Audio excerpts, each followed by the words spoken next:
The schools to crush black excellence.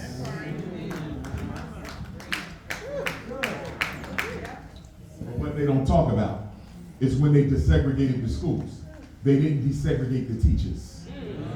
When they brought the black children into the white public schools, when they started busting out babies all around Ohio, they didn't send the black teachers with them. The biggest layoff of black educators in American history was between 1954 and 1974. They integrated the kids, fired the teachers.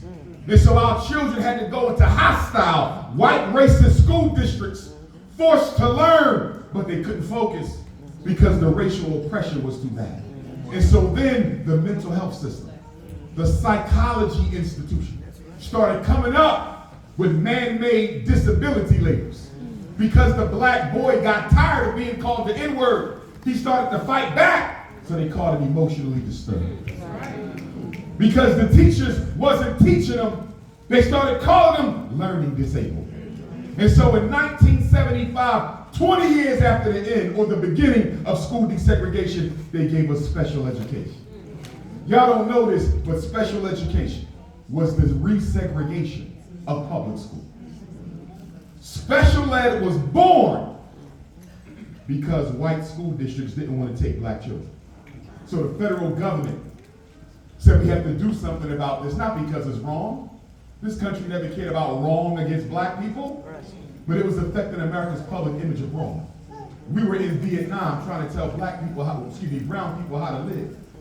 And so the federal government said we got to clean this up. So they went to the white school districts of America and they said, listen, we know you don't want the black children, but you got to take them because you're making us look bad. How are we going to play the moral police of the world? And we can't even let black kids sit next to white ones. So they said, this is what we're going to do.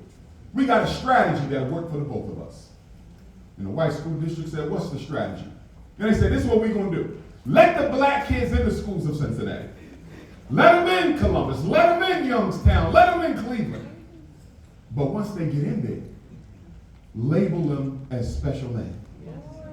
And once you label them as special ed, just say he's emotionally disturbed. Just say he got a reading disability. Just say he got a math disability. Just say he got ADHD, ain't no daddy at home disorder. Just give him a label. Give him a label. And once you label them, you can segregate them again. And guess what? For every black child you segregate in Cincinnati in the name of special ed, in the name of a learning disability, we're going to give you money for it. And guess what? They've been doing that for 50 years now. Wow. And some of you are guilty for putting your children in special ed when you know nothing wrong with them. Half the black kids in Cincinnati right now, they don't have no reading disability. They ain't got no math disability. They got a lazy disability. And they got lazy parents who disability.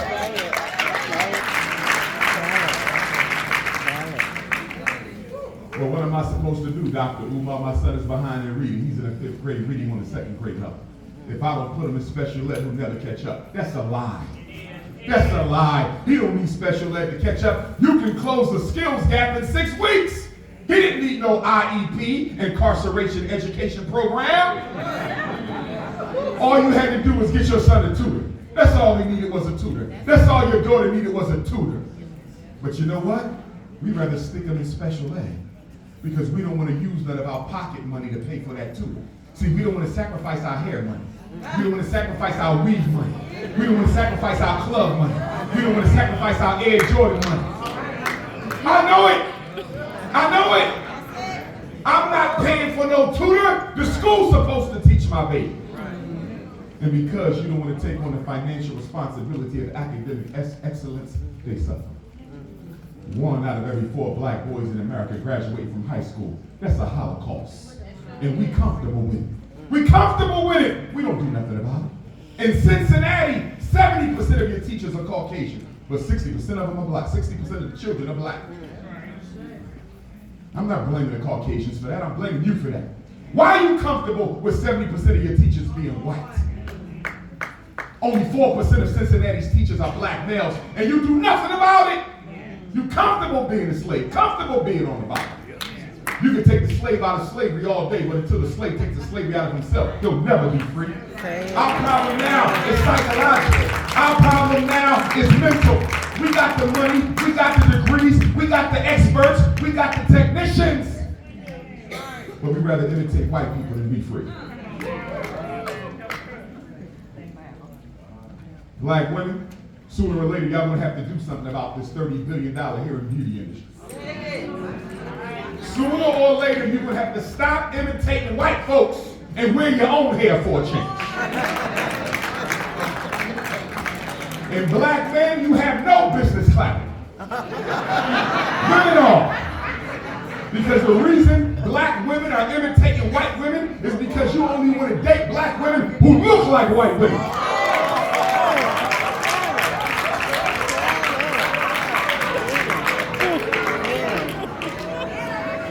I said black queens forever.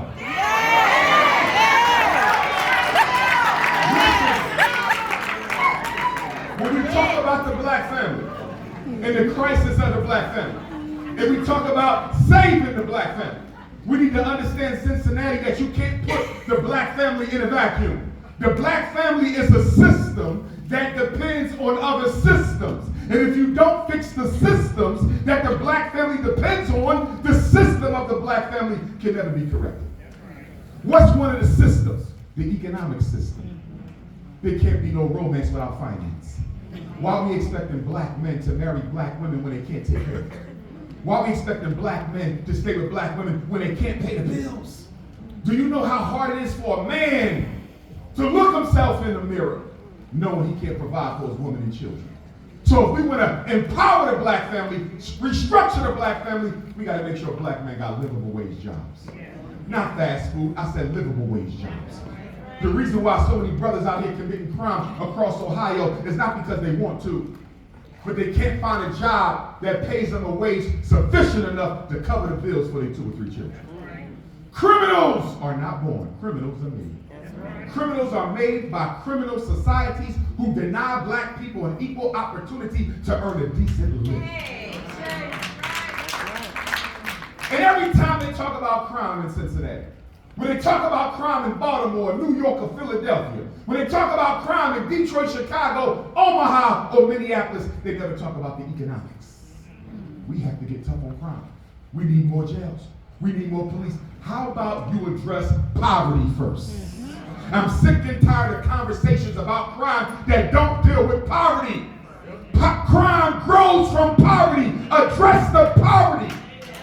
But they don't want to address the poverty. So they just talk about crime all day. Never its cause. Crime is a symptom of poverty. Address the poverty.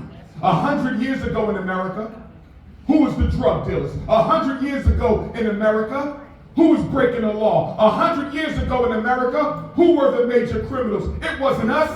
It was Italian immigrants, Jewish immigrants, Irish immigrants who sold dope and peddled booze and ran rackets and broke the law until the United States government decided to give the Irish the police departments in the black community, and give the Italians the fire department in the black community, and give the European Jews the government jobs downtown in the black community that they still control to this day.